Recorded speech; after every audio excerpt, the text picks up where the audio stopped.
This channel does not promote any violent, harmful, or illegal activities. All content provided by this channel is meant for an educational purpose only.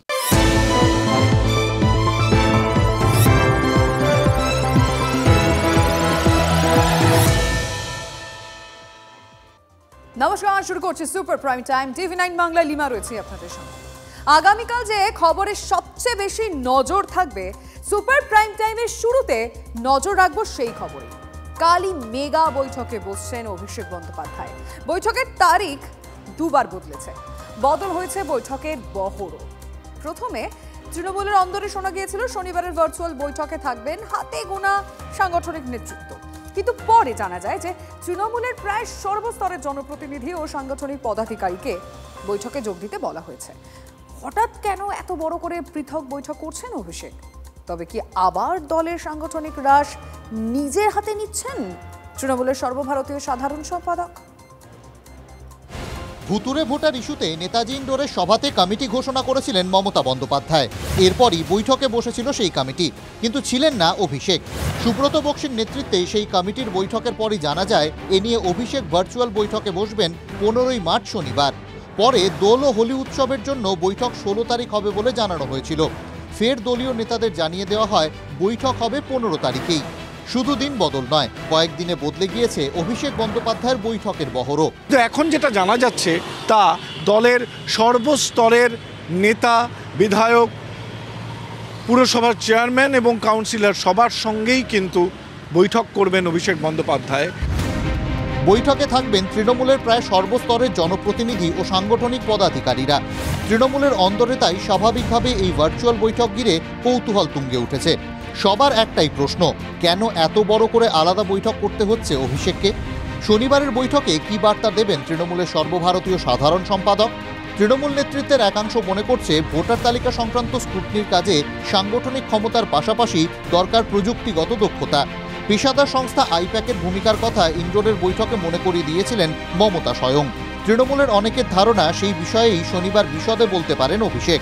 তবে তৃণমূলের অন্দরে কান পাতলে শোনা যাচ্ছে আরও একটি কথা। গত লোকসভা নির্বাচনের পর থেকেই দলের সার্বিক কর্মসূচির নেতৃত্বের বদলে অভিষেককে দেখা গিয়েছে সেবাশ্রয়ের মতো ডায়মন্ড হারবার কেন্দ্রিক কর্মসূচিতে। শনিবারের বৈঠকে কিন্তু সেই ডায়মন্ড হারবার এবং সেবাশ্রয়ের গণ্ডি ছেড়ে বেরিয়ে আসবেন তৃণমূলের সর্বভারতীয় সাধারণ সম্পাদক। অনেকেরই তাই প্রশ্ন, তাহলে কি দলের সাংগঠনিক হ্রাস আবার হাতে তুলে নিচ্ছেন অভিষেক? বিধানসভা নির্বাচনের 1 বছর আগেই আবারও মেগা বৈঠকের মধ্যে দিয়ে দলের সংগঠনের হ্রাস আরও একবার হাতে তুলে নিচ্ছেন অভিষেক। তার মেগা বৈঠকের বহর দেখে এই প্রশ্ন তো উঠছেই। ক্যামেরায় দীপঙ্কর দাশগুপ্তর সঙ্গে সৌরভ গুহ, টিভি 9 বাংলা, কলকাতা। কাল অভিষেক কি বলবেন?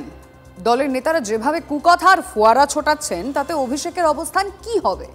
রেড কার্ড দেখাবেন নাকি বিজেপির মোকাবিলায় কুকথাতেও গ্রিন সিগন্যাল দেবেন অভিষেক? তার কারণ শুভেন্দু অধিকারী থেকে দিলীপ ঘোষ কেউই পিছিয়ে থাকছেন না।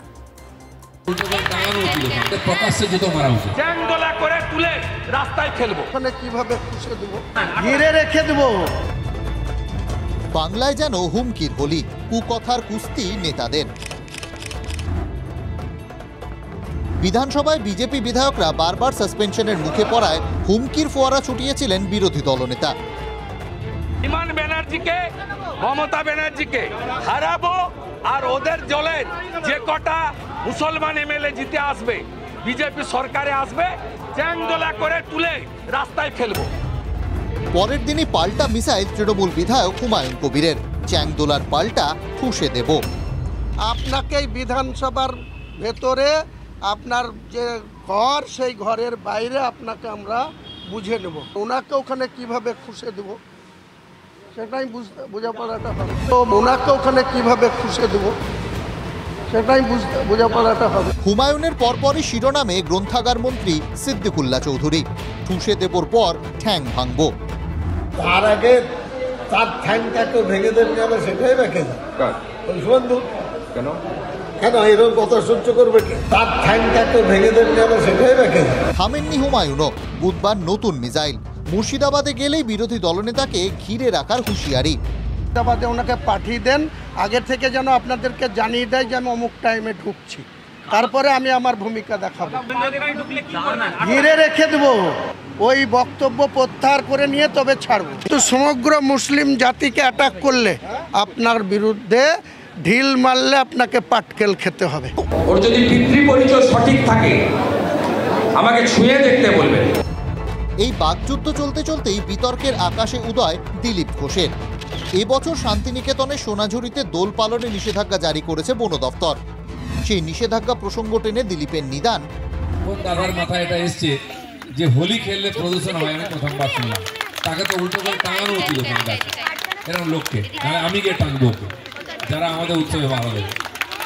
এই ধরনের দুর্যোধন রায় কলিযুগে আমাদের ধর্ম সংস্কৃতি অপবিত্র করছে, তাদেরকে প্রকাশ্যে জুতো মারা উচিত। দিলীপের কথা পাঁচ কান হতেই শুরু চাপানুতোর। কুকথার কুস্তি কি থামবে নাকি যেমন চলছে তেমন চলবে? Bureau report, TV9 Bangla. দোল শেষ, সামনেই রামনবমী। 6 এপ্রিল বাংলা জুড়ে হিন্দুদের রাস্তায় নামার ডাক দিলেন বিরোধী দলনেতা শুভেন্দু অধিকারী। 1 কোটি হিন্দু রাস্তায় নামবে, হুঙ্কার শুভেন্দুর। 6 এপ্রিল রামনবমী, তার 3 সপ্তাহ আগেই রামনবমীর ঢাক বাজিয়ে দিলেন বিরোধী দলনেতা শুভেন্দু অধিকারী। বৃহস্পতিবার সন্ধ্যায় দোলের অনুষ্ঠানে যোগ দিতে মুখ্যমন্ত্রীর কেন্দ্র ভবানীপুরে গিয়েছিলেন শুভেন্দু।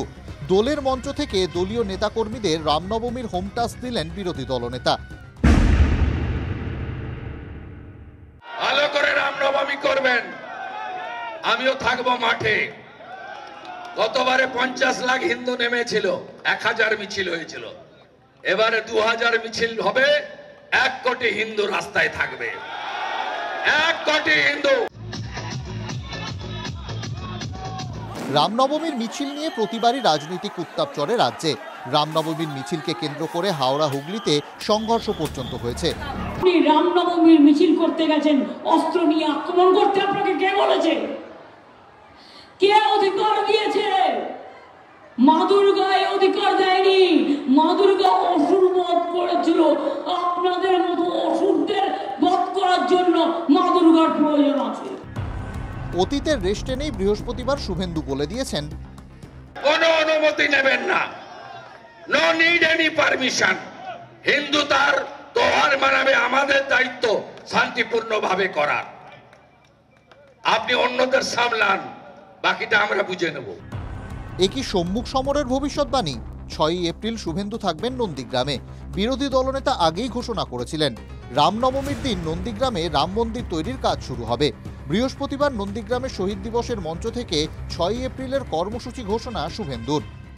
একটা হচ্ছে 6 এপ্রিল রামনবমীর দিন নন্দীগ্রামের দক্ষিণ প্রান্ত সোনাচূড়াতে 3.5 বিঘার জমিতে রাম মন্দিরের নির্মাণ শুরু হচ্ছে। সকাল 10টার সময় মহিলারা শঙ্খধ্বনি কলস নিয়ে হাজারে হাজারে আসবেন। সেখানে আমরা অযোধ্যার রাম মন্দিরের আদলে একটি রাম মন্দির নির্মাণ করব। বিরোধী দলনেতা রামচর্চাকে গুরুত্ব দিতে নারাজ শাসক দল। রামনবমী যারা পালন করবেন তারা পালন করবেন, তো সেটা তো কোনো কথা নয়। রামনবমী পালিত হবে না তা তো হয় না। এখানে রামনবমী তো পালন হয়। ঈশ্বরের কি ইচ্ছা দেখুন, এখন কাদের কি ইচ্ছা আমি জানি না, কিন্তু ঈশ্বরের ইচ্ছা রমজান মাসেই দোল হোলি হবে। ঈশ্বরের ইচ্ছা যে গুড ফ্রাইডে লেন্থটাও শুরু হবে, এটা ঈশ্বরের ইচ্ছা। বিশ্বাস করি ধর্মে, আমি হিন্দু ধর্ম বিশ্বাস করি। আবার আমার যে ছেলেটি আমার সাথে 24 ঘন্টা থাকে সে হচ্ছে আলী, এইভাবে তাদের নিয়েই থাকি। সুতরাং শুভেন্দু বা আমি নামটা আনতে চাচ্ছিলাম না আজকের এই দিনে, আমি আনতে চাই না। বিজেপির নেতারা যেটা বলছেন তাদের সেটা ব্যাপার, কিন্তু তাতে কোনো কিছু হয় না। বাংলা জুড়ে গরম বাড়ছে, এপ্রিলে পারদ আরও চড়বে। রামনবমীকে ঘিরে রাজনীতির পারদও কি তরতরিয়ে চড়বে? Bureau report, TV9 Bangla. বছর ঘুরলেই ভোট, ইতিমধ্যেই তাপ উত্তাপ টের পাওয়া যাচ্ছে। কিন্তু একটা কথা বলুন তো, উন্নয়ন নিয়ে কথা হচ্ছে কি? কথা হচ্ছে ধর্ম নিয়ে। মেরুকরণময় রাজনীতি, বিধানসভা অধিবেশনেও ধর্মযুদ্ধ, বিধানসভার বাইরেও ধর্মযুদ্ধ। এতদিন যে কথা আমরা বিজেপি নেতাদের মুখে শুনতাম, এখন সেই শব্দ তৃণমূল নেতাদের মুখেও ঘোরাফেরা করছে। শব্দটা হিন্দু। তৃণমূল কি বিজেপির হিন্দুত্বকেও ছাপিয়ে যাওয়ার চেষ্টা করছে? প্রশ্নটা ঘুরছে রাজনীতির ময়দানে। হিন্দুকে এক হওয়ার দরকার আছে, এক আওয়াজ তোলার দরকার আছে। আমি গর্বিত, আমি হিন্দু। জয় হিন্দু, জয় হিন্দু রাষ্ট্র। হিন্দুত্বই হাতিয়ার বিজেপির, গেরুয়া শিবিরের ঘোষিত অবস্থান। ২৬-এর আগে বিরোধী বিজেপির দৌড়দৌড়ি থামাতে তৃণমূলেরও কি হাতিয়ার হিন্দুত্ব? শুধু কি তাই, নাকি বিজেপির হিন্দুত্বকেও ছাপিয়ে যাওয়ার চেষ্টা করছে তৃণমূলের হিন্দুত্ব? গত কয়েক সপ্তাহের ঘটনাপ্রবাহ সেই প্রশ্নই তুলে দিচ্ছে। ফেব্রুয়ারি মাসে বিধানসভায় দাঁড়িয়ে বিরোধী দলনেতাকে কটাক্ষ করতে গিয়ে মুখ্যমন্ত্রী মমতা বন্দ্যোপাধ্যায় বলেছেন, কবে থেকে উনি হিন্দু ধর্মের নেতা হয়ে গেলে? হিন্দু ধর্মটা কি এত ছোট? জেনে রাখুন, যিনি হিন্দু ধর্মের কথা বলছেন, আমিও কিন্তু ব্রাহ্মণ পরিবারের মেয়ে। আমি যে বাড়িটায় থাকি ভোরবেলা থেকে, মানে ছোটবেলা থেকে, সেই বাড়িটায় মন্দির, একটা শিব মন্দির, সেই দেওয়ালে যেখানে আমি মাথা রেখে ঘুমাই। গর্বিত হিন্দুর পাল্টা আমি ব্রাহ্মণ পরিবারের মেয়ে। এই তর্কযুদ্ধের রেশ বুধবারও দেখেছে পশ্চিমবঙ্গ বিধানসভা।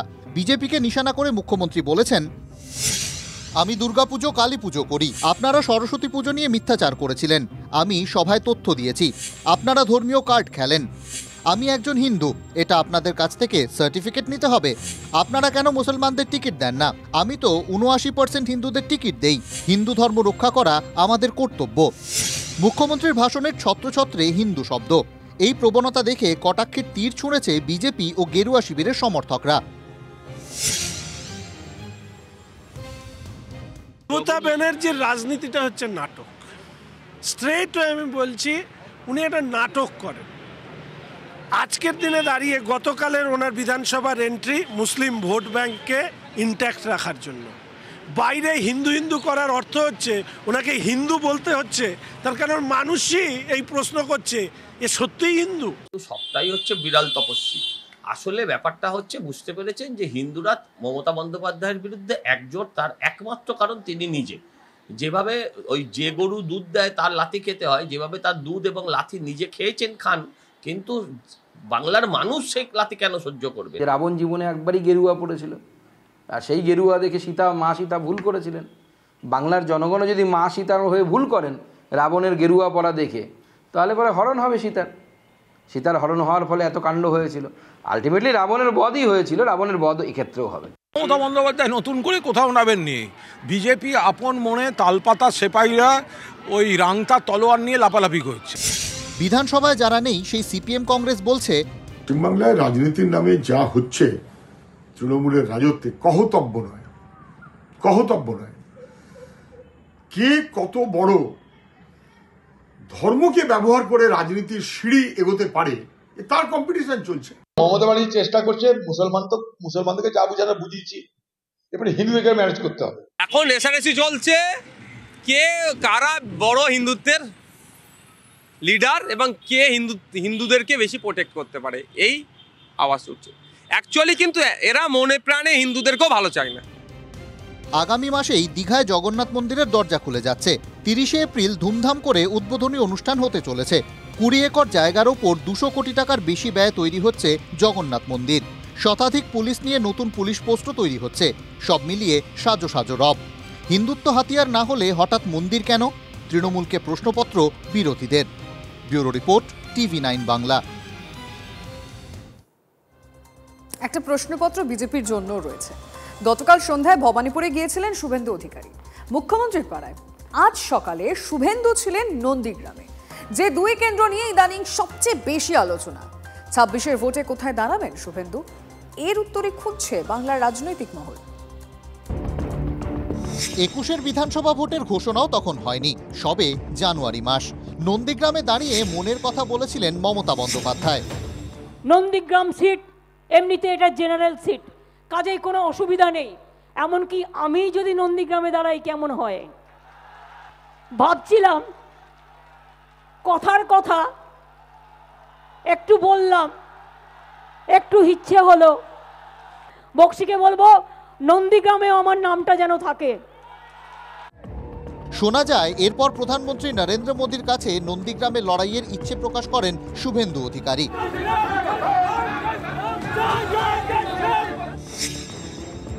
তারপর সেই মেগা ডুয়েল, মমতা বনাম শুভেন্দু।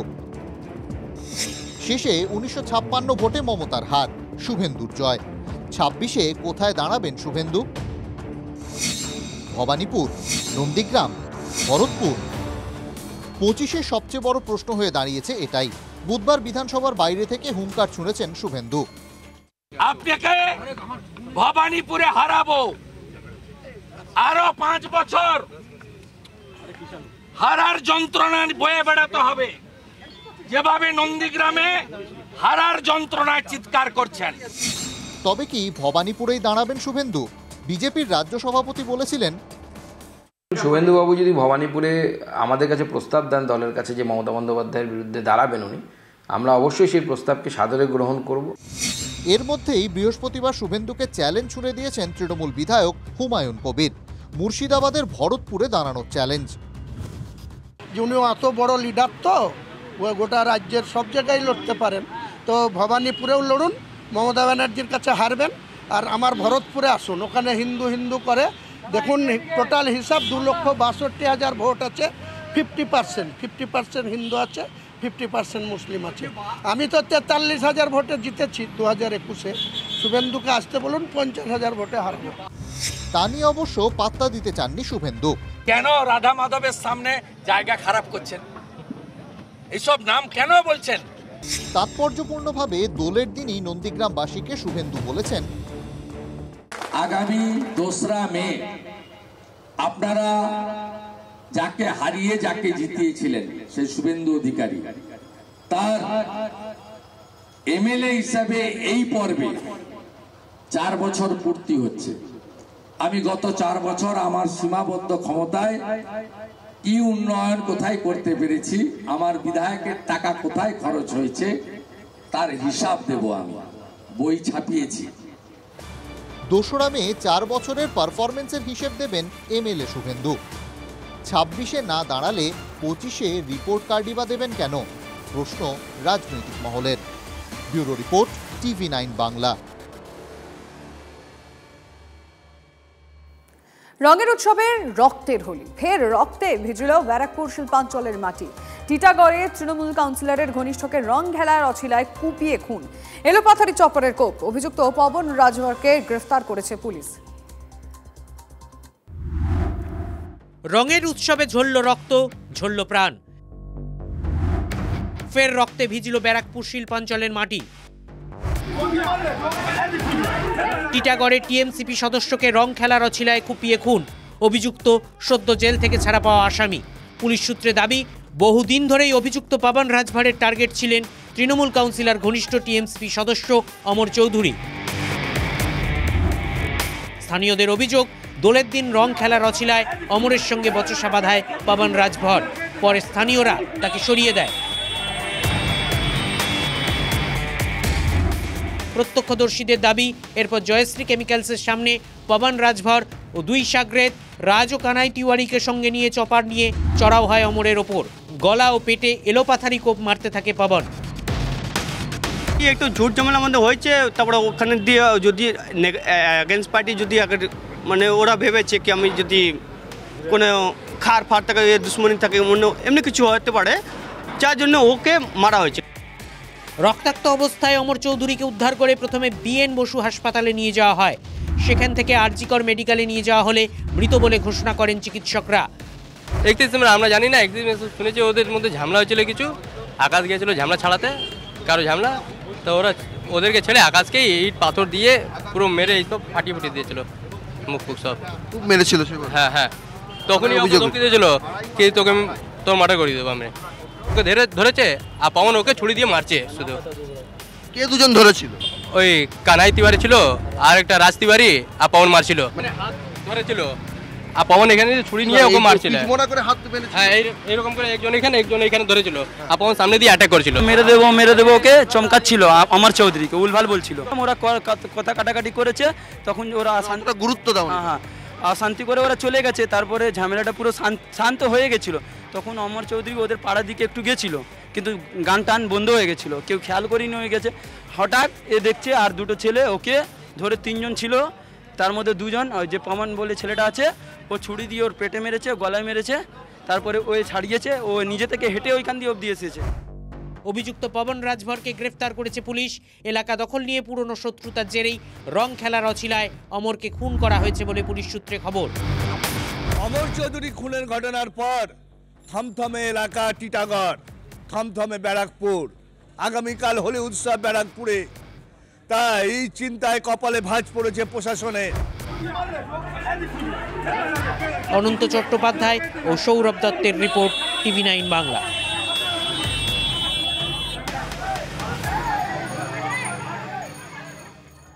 কিন্তু কেন খুন? নেপথ্যে জয়শ্রী কেমিক্যালসের নিয়ে বখরার লড়াই। তৃণমূলের দুপক্ষের কোন্দলে খুন, দাবি অর্জুন সিং এর। অভিযুক্ত বিজেপি করত, পাল্টা দাবি তৃণমূল কাউন্সিলরের। ফের ব্যারাকপুর শিল্পাঞ্চলে রক্তের হোলি। দোলের দিন ভর দুপুরে টিটাগড়ে কুপিয়ে খুন তৃণমূল কাউন্সিলর ঘনিষ্ঠ টিএমসিপি সদস্যকে। নেপথ্যে জয়শ্রী কেমিক্যালস নিয়ে বকরার লড়াই, তৃণমূলের দুপক্ষের কোন্দলেই খুন। অন্তত তেমনটাই দাবি ব্যারাকপুরের প্রাক্তন বিজেপি সাংসদ অর্জুন সিং এর। রাজ চক্রবর্তী গ্রুপটা মেরেছে আর সোমনাথ শ্যাম গ্রুপটা মরেছে। তো এই দুটো গ্রুপকেই কন্ট্রোল করছে পার্থভূমিক, পুলিশকে কন্ট্রোল করছে পার্থভূমিক। তো লুটপাটে কন্ট্রোল পার্থভূমিক, গুন্ডার কন্ট্রোল পার্থভূমিক। বিকাশ সিং ইলেকট্রো স্টিলের ঠিকা নেবে, বিষ্টু জয়শ্রী কেমিক্যালের ঠিকা নেবে। এই ঠিকা নিয়ে গন্ডগোল চলছে, এই ঠিকা নিয়ে এই খুনটা হচ্ছে। তৃণমূলে থাকলে তৃণমূলের গোষ্ঠীদ্বন্দ্ব, একদল তৃণমূল আরেকদল বিজেপি হলে তৃণমূল বনাম বিজেপি, কারণ গোষ্ঠীদ্বন্দ্ব দুই কাউন্সিলর। কিন্তু খুন হলো একজন যুবক। যে আইনের কোনো শাসন পশ্চিমবাংলায় নেই, ব্যারাকপুর বেল্টে তো নেই বটেই। নিহত অমর চৌধুরীর বক্তব্যে উঠে এসেছে এই জয়শ্রী কেমিক্যালে ঠিকা শ্রমিক সরবরাহ নিয়ে ঝামেলার প্রসঙ্গ। রাজকুমার রাজভর ছেলে পবন রাজভর, ও ছিল বিনোদ তিওয়ারি ছেলে ছিল। বিনোদ তিওয়ারি ছেলের নাম হলো তোমার কানহাই তিওয়ারি। ওরা তিনজন চারজন মিলে আমার ভাইকে উপর এখানে খুর না ছুরি মেরেছে, সে আমি জানি না, সে পোস্টমর্টম বাতাবে। এখানে মেরেছে সব লোক। এরা দিনভর আমাদের এনজিএমসি ডকাইতি করে, চুরি চমারি করে, এদের এই কাজ। ওদের মানে কিছু না কিছু মানে কারখানা নিয়ে কিছু বিশাল ঝামেলা আছে। টিটাগড় পুরসভার কাউন্সিলর বিকাশ সিং এর অবশ্য দাবি খুনের অভিযোগে ধৃত পবন রাজভর আগে বিজেপি করত। 2021 সালে মাদক মামলায় গ্রেফতার হয় পবন। শুধু তাই নয়, এই খুনের নেপথ্যে জয়শ্রী কেমিক্যাল নিয়ে অশান্তির অভিযোগও খারিজ করেছেন তিনি। সব এসব ভুল কথা, এরকম কোনো ব্যাপার নেই কি জয়শ্রী মিল কার হাতে থাকবে। আর এই দুটোই ছেলে যা মারা গেছে অমর বা যে মেরেছে পবন, এই দুটোই জয়শ্রী থেকে কিছু এদের যায় আসে না। কেন কিসের শত্রুতা তাহলে? একটা শত্রু বলা মুশকিল। আজকে ওই পবন যে আছে একটা কোর ক্রিমিনাল, ও এর যখন এই জেল থেকে কিছুদিন আগেই বেরিয়েছে, জেল বেরোনোর আগে ও বিজেপি করতো, এখন বেরিয়ে এই ঘটনাটা ঘটিয়ে দিয়েছে। শুধু টিটাগড় নয়, বেলঘড়িয়াতে 8ই মার্চ টেক্সম্যাকো কারখানার বকরা নিয়ে বিবাদে শুট আউটের ঘটনা ঘটে, যার জেরে গুলিবিদ্ধ হন কাউন্সিলর ঘনিষ্ঠ তৃণমূল শ্রমিক নেতা। ঘটনায় অবশেষে 7 দিনের মাথায় আসানসোল থেকে গ্রেফতার করা হয়েছে মূল অভিযুক্ত ইন্দল যাদবকে। কিন্তু অভিযুক্তকে গ্রেফতারিতে দেরি হয় আগেই পুলিশের ভূমিকা নিয়ে প্রশ্ন তোলেন কামারহাটির তৃণমূল বিধায়ক মদন মিত্র। কার থেকে মোটর বাইক ভাড়া নিয়ে, কার মোটর বাইক নিয়ে ক্রাইম করে ফেলে দিয়ে চলে গেছে। So police knows everything. টিটাগড়ে খুনের ঘটনাতেও পুলিশের ভূমিকায় প্রশ্ন তুলছেন স্থানীয়রা। ব্যাস হয়ে গেছে, জেল দিয়ে আসবে যাবে, পুলিশ এরম শাস্তি দেয় ওসব ছেলেকে, যায় আজ ঘটনা ঘটিয়েছে ওকে এরম শাস্তি দিয়ে যায় কি জীবনে ওরম করে না। কিন্তু ওর তো অভ্যাস হয়ে গেছে, জেল যাবে আসবে। তখনই যদি ব্যবস্থা করে নিত তাহলে কেসটা হতো না আজকে। অশান্তি পিছু ছাড়ছে না ব্যারাকপুর শিল্পাঞ্চলের। কখনো শাসক কোন্দল, কখনো শাসক বিরোধী সংঘাতে খুন জখম লেগেই রয়েছে। আর এবার রঙের উৎসবে রক্তে লাল হলো শিল্পাঞ্চলের মাটি। অনন্ত চট্টোপাধ্যায় ও সৌরভ দত্তের রিপোর্ট, TV9 বাংলা। এবার দুর্নীতির খবরে নজর রাখবো। প্রাথমিক নিয়োগ দুর্নীতিতে শ্বশুরের বিরুদ্ধে রাজসাক্ষী জামাই। শ্বশুর পার্থ চট্টোপাধ্যায়, জামাই কল্যাণময় ভট্টাচার্য। ইডির মামলায় রাজসাক্ষী হতে চেয়ে আবেদন করেছিলেন কল্যাণময় ভট্টাচার্য। বিশেষ ইডি আদালত কল্যাণময়ের আবেদন মঞ্জুর করেছে। পার্থর বিপদ কি বাড়ল? কতটাই বা বাড়ল?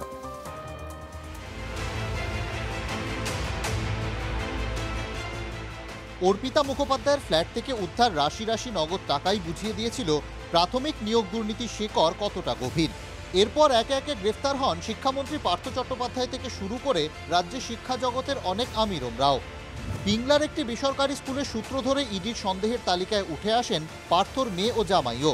দেখা যায় তাদের নামে রয়েছে একাধিক সংস্থা ও ট্রাস্ট, যার মধ্যে অন্যতম পার্থর প্রয়াত স্ত্রীর নামে তৈরি Babli Chatterjee memorial trust. ED দাবি করে মার্কিন মুলুকে বসেই পার্থর জামাই কল্যাণময় ওই ট্রাস্ট নিয়ন্ত্রণ করতেন। এরপরই কেন্দ্রীয় তদন্তকারী সংস্থার গোয়েন্দাদের জেরার মুখে পড়েন তিনি। জেরায় জানা যায় বিভিন্ন লোকজনকে নগদ টাকা দিতেন পার্থ, পরে সেই টাকাই আবার স্ত্রীর নামে তৈরি ট্রাস্টের ডোনেশন হিসেবে ফিরে আসত। পার্থ চট্টোপাধ্যায়ের কালো টাকা সাদা করার এই ডোনেশন রহস্য তদন্তকারীদের কাছে ফাঁস করেন জামাই কল্যাণময়। প্রাথমিক নিয়োগ দুর্নীতির পঞ্চম অতিরিক্ত চার্জশিটে এই তথ্য আদালতে জানায় এনফোর্সমেন্ট ডিরেক্টরেট। সেখানে অভিযুক্ত হিসেবে রাখা হয় জামাই কল্যাণময় ভট্টাচার্যের নাম। এরপর সেই জামাই কল্যাণময়ই রাজসাক্ষী হতে আবেদন করেছেন বিশেষ ইডি আদালতে, পাশাপাশি নিজের অপরাধ মাফ করে দেওয়ার আবেদনও করেছেন। ইতিমধ্যেই আবেদন মঞ্জুর করেছে আদালত। গোপনে কল্যাণময়ের জবানবন্দি রেকর্ড করার নির্দেশ দিয়েছে কোর্ট। চট্টোপাধ্যায়ের বিপক্ষে রাজসাক্ষী হলেন কল্যাণময় ভট্টাচার্য। ইডির প্রাথমিক তদন্ত সিদ্ধান্ত অনেককে দিয়ে তো করিয়েছে, হয়তো ভাগ অল্প স্বল্প পেয়ে থাকতে পারে, কিন্তু অনেককে দিয়ে করিয়েছে। শ্বশুরের বিরুদ্ধে রাজসাক্ষী হলেন জামাই। ইডির প্রাথমিক নিয়োগ দুর্নীতিতে পার্থ চট্টোপাধ্যায়ের বিরুদ্ধে রাজসাক্ষী হলেন জামাই কল্যাণময় ভট্টাচার্য। এসব রাজবাড়ির ব্যাপার বলতে হবে। পার্থর বিরুদ্ধে দুর্নীতির প্রমাণে জামাই কল্যাণময়ের বয়ানকে হাতিয়ার করতে চাইছে ইডি। জামাইকে ব্যবহার করে দুর্নীতির জাল ছড়িয়েছিলেন পার্থ। এবার সেই জামাই তার কাছে সবচেয়ে বড় বিপদ হয়ে দাঁড়ালো। Bureau report, TV9 Bangla. বসন্তের হাওয়া খুব গরম। একদিকে রাজনীতির পারদ চড়ছে, আর অন্যদিকে পাল্লা দিয়ে চড়ছে তাপমাত্রার পারদ। হাওয়া অফিস বলছে আগামীকালই পারদ 40 ছুঁয়ে ফেলবে। বিজ্ঞান বলে গরম থেকে বাঁচার অন্যতম অস্ত্র সবুজায়ন। কিন্তু যেখানে অবৈধভাবে গাছ কাটা নিত্যদিনের ঘটনা, সেখানে সবুজার কোথায়? বসন্ত উৎসবে এই প্রশ্নের উত্তর দিতেই এগিয়ে এলো একদল কিশোর কিশোরী।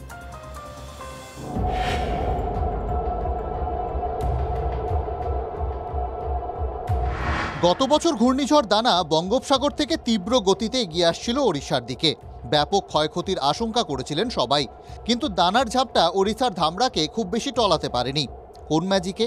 বিজ্ঞান হোক বা স্থানীয় মানুষ, সবাই হাত তুলে ধন্যবাদ জানিয়েছিলেন ধামরাকে ঘিরে থাকা ভিতরকণিকা সহ 9টি ম্যানগ্রোভ অরণ্যকে। ওই যে জঙ্গলটা সামনে হচ্ছে আইল্যান্ড, এই যে উড়াবালি আমরা বলি উড়াবালি, এটা ধামরা হচ্ছে উড়াবালি থেকে। উড়াবালির জঙ্গল বহুত ছোট করছে, আমাদের জীবন বাঁচাচ্ছে ওই জঙ্গলটা। এই জঙ্গল জন্য মাথায় টোটালি আসছে না। ম্যানগ্রোভ অরণ্য উপকূলের মানুষের জন্য প্রকৃতির তৈরি ডিফেন্স সিস্টেম, কিন্তু এ বঙ্গে এক শ্রেণীর মানুষের কাছে তার কোনো কদর নেই। দিনের আলো হোক বা রাতের অন্ধকার, পরপর কেটে সাফ করে দেওয়া হচ্ছে গাছ। ম্যানগ্রোভ নাম লেখাতে শুরু করেছে বিলুপ্ত প্রায় প্রজাতিতে। বসন্ত উৎসবের দিনটাই ম্যানগ্রোভের সঙ্গেই উৎসবে মাতলেন মৌসুনী দ্বীপের মৌসুনী কোঅপারেটিভ হাই স্কুলের পড়ুয়ারা। বসন্ত উৎসবের শপথ ম্যানগ্রোভ বাঁচানোর। এই ঝড় বন্যা থেকে আমাদের এই গাছগুলি আমাদের অনেকটাই রক্ষা করে এবং আমাদের ভূমিক্ষয় থেকেও বাঁচায়। এই গাছগুলি আমাদের আত্মীয় স্বজনের সম, বন্ধুর সম। তাই আমরা এই হোলির দিন এই গাছগুলিকে রং লাগিয়ে এই হোলিটা শুভ আরম্ভ করলাম। হোলির এই বার্তা ব্যবহার করছি যে ম্যানগ্রোভটা না কেটে যদি আমরা ম্যানগ্রোভটাকে রক্ষা করি, তো আমাদের এই মৌসুনী দ্বীপ বা মৌসুনী আইল্যান্ড খুব ভালো থাকবে। ওরা জানে ফি বছর একটা করে ঘূর্ণিঝড় ওদের জীবনে কতটা প্রলয় ডেকে আনে। ওরা জানে এই প্রলয় থামাতে পারে একমাত্র ম্যানগ্রোভ, ওদের বন্ধু। বসন্ত উৎসবের রঙে বন্ধুকে রাঙিয়ে তাকেই বাঁচানোর বার্তা স্কুল পড়ুয়াদের। ওরা উদ্যোগ নিয়ে আমার কাছে এসেছিল যে এই যে হোলির আনন্দ, এই হোলির আনন্দে ওরা ম্যানগ্রোভ যে অরণ্য রয়েছে সেখানে রং লাগিয়ে ওরা ম্যানগ্রোভ বাঁচিয়ে তোলার বা ম্যানগ্রোভকে টিকিয়ে রাখার যে প্রচেষ্টা, সেটা ওরা করবে এবং সকলকে এই উদ্যোগে সামিল করবে। মৌসুনী দ্বীপের ছেলেমেয়েরা বিপদের পূর্বাভাস পাচ্ছে, যেমন পূর্বাভাস দিচ্ছে হাওয়া অফিস। বসন্তে হাওয়া বেশ গরম। শনিবার থেকে পশ্চিমাঞ্চলে তাপপ্রবাহের সতর্কবার্তা। দিনের তাপমাত্রা আরও 2 থেকে 3 ডিগ্রি সেলসিয়াস বাড়তে চলেছে। 20 মার্চ নাগাদ কিছুটা রেহাই মিলতে পারে। আগামী বৃহস্পতিবার ঝড় বৃষ্টির সম্ভাবনা দক্ষিণবঙ্গে। শুভেন্দু হালদার ও কমলেশ চৌধুরীর রিপোর্ট, TV9 বাংলা। রাজনীতির রং, রঙের রাজনীতি, এই পারমুটেশন আর কম্বিনেশন তো সারা বছর দেখা যায়। রাজনীতি আর রং আলাদা হয়ে যায় যেদিন, কিংবা সব রং মিলেমিশে এক হয়ে যায় যেদিন, সেই ফিউশনে রাজনীতিকে কেমন লাগে চোখ পেতেছিলাম আমরা।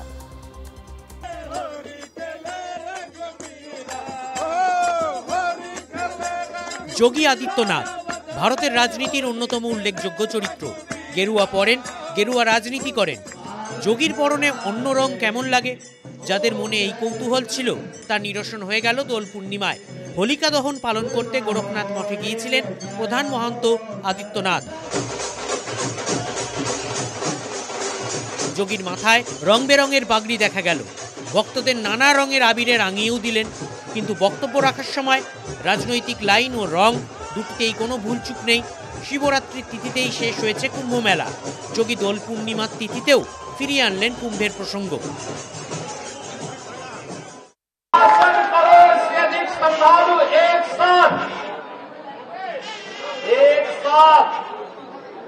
एक घाट पर आकर के त्रिवेणी के महासंगम में आकर के महास्नान का पुण्य का भागीदार बना है।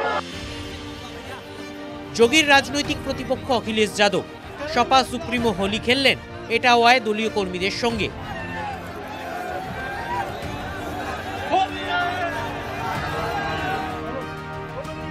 কিন্তু অখিলেশ নয়, নজর কাড়লেন সাহারানপুরের কংগ্রেস সাংসদ ইমরান মাসুদ।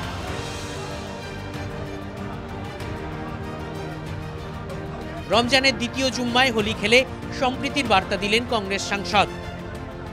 पहली बार इस देश के अंदर होली के रंगों में नफरत ढूंढी जा रही थी, मैं उसको मोहब्बत के रूप में पेश करने की कोशिश कर रहा हूँ। ये देश की संस्कृति है, देश के अंदर होली हो, दिवाली हो, ईद हो, सभी त्योहारों को हम लोग मिलजुल करके मनाते आए हैं।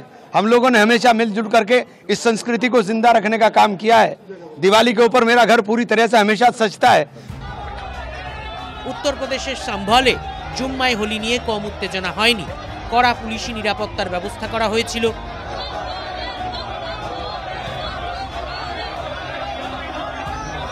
होली खेलाओ हयेछे, नामाजो हयेछे, कोनो समस्या हयनि। हमारी लंबे समय से तैयारियां थी और शासन की ओर से भी निर्देश दिए गए थे कि परंपरागत चीजें बंद नहीं होनी चाहिए, कोई नई परंपरा आरंभ नहीं होनी चाहिए। उसी के क्रम में सभी को पता था कि किसी पर किसी प्रकार का कोई भी प्रतिबंध या पाबंदी नहीं है। हमारे संबल में जो आपस में भाईचारा है, ऐसा नहीं है। पुराना शहर है, भाईचारे का शहर है ये। नमाज का टाइम, ये भाईचारे का तो सबूत है कि नमाज 1 घंटा लेट कर ली हमने। ये भाईचारे का सबूत है कि होली भी मन जाए बढ़िया तरीके से और नमाज थोड़े 1 घंटा लेट बना लेंगे, कोई बात नहीं।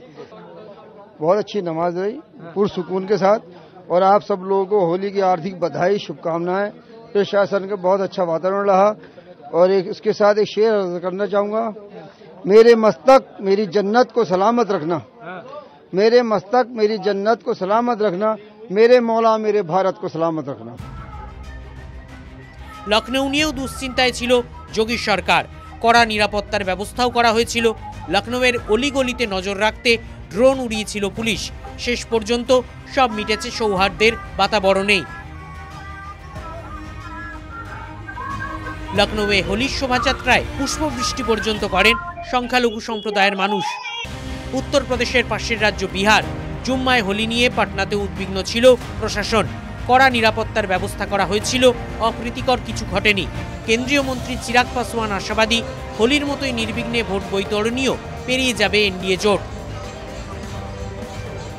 असली होली इस बार हम लोग नवंबर में मनाएंगे, जब पुनः एनडीए एक बड़ी जीत के साथ, बड़े परिणामों के साथ, जब बिहार में एक बार फिर से मेरे प्रधानमंत्री नरेंद्र मोदी जी की सोच वाली सरकार, एनडीए की सरकार जब बिहार में बनेगी।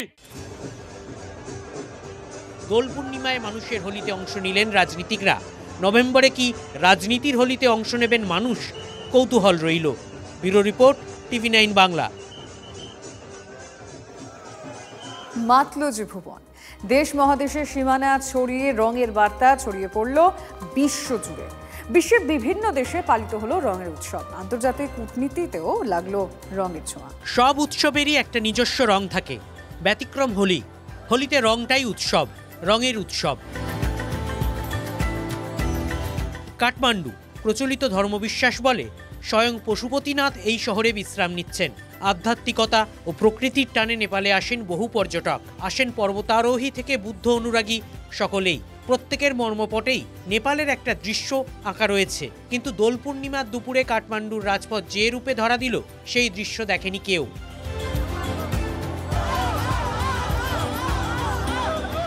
Great, it's beautiful. A lot of colors, a lot of good energy. People are having fun. Really good. It's a great day. That they should come to Nepal and experience this beautiful culture. Happy Holi is an amazing connection with people and it's fun, it's joyful. Nepal থেকে New Zealand, রঙের ছোঁয়া সর্বত্র। অকল্যান্ডের ISKCON মন্দিরে গিয়ে পিচকারি হাতে নিলেন prime minister Christopher লাক্সন। Christopher অতীতেও একাধিকবার বলেছেন ভারতের বহুত্ববাদ তাঁর ভাল লাগে, আর হোলির থেকে বড় বহুত্ববাদের প্রতিকার কি হতে পারে।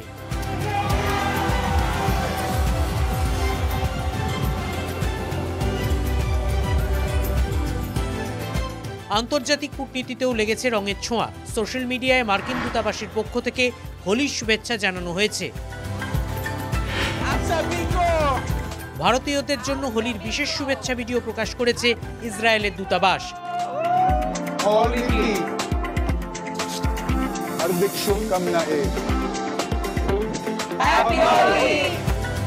সিন্ধু নদের ওপারে পাকিস্তানেও পালিত হয়েছে রঙের উৎসব। পাক জনসংখ্যার 3% হিন্দু। নিরাপত্তার ঘেরাটোপে তাঁদের জন্য হোলি পালনের বন্দোবস্ত করেছিল শেহবাজ শরীফের সরকার। হোলি উপলক্ষে পাকিস্তানি হিন্দুদের শুভেচ্ছা বার্তাও দিয়েছেন প্রাইম মিনিস্টার শেহবাজ শরীফ। তবে হোলি স্থায়িত্ব মাত্র কয়েক ঘন্টা। ন্যাড়া পড়ার পর সামান্য আবির খেলা, তাও ঘেরা জায়গায়। ये होलिका को हम जलाते हैं और मतलब कि होलिका जलाने का मकसद यही होता है कि हम इविल को जलाते हैं और हम अच्छाई को एक जीत रहे होते हैं। तो उसमें प्रहलाद भगत जो होते हैं उनकी जीत होती है और फिर इस सिलसिले में हम उनको मनाते हैं और रंगों से इसको सेलिब्रेट करते हैं।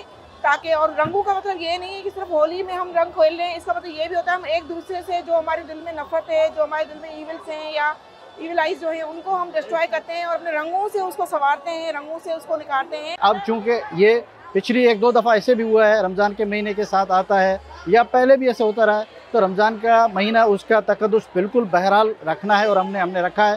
अच्छा, मज़े की बात यह है कि हमारे जो मुसलमान दोस्त भाई हैं, मुझे सुबह से तकरीबन नहीं आएगा तो 100 की तादाद में जो है वो मुझे दोस्तों के मैसेजेस आए होंगे। তবে বাংলাদেশে হোলি পালন হয়নি। ঢাকেশ্বরী মন্দিরের ভেতরেও ঝুলছে প্রশাসনের নিষেধাজ্ঞা, রং খেলা চলবে না। Bureau report, TV9 Bangla.